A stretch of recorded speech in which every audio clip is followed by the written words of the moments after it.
Nandito tayo ngayon sa Kidapawan City upang makilahok sa kanilang Timpupu Festival na ipinagdiriwang ng lungsod ng Kidapawan dahil sa masaganang ani ng iba't ibang prutas dito.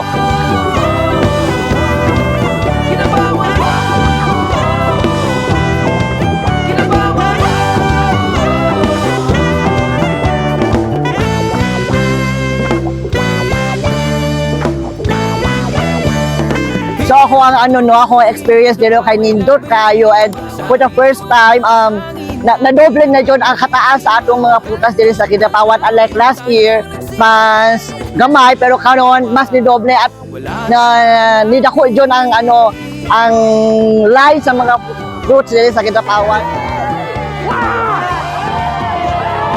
Enjoy, daming mga activities. Mahilig talaga ako sa prutas kaya na-enjoy ako dito sa Kidapawan. Lingaw siya actually nga makalipay po nga naka-experience naging ani sa Kidapawan.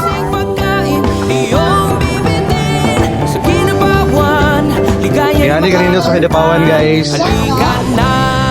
So daghan kayo sila og mga prutas nga parada.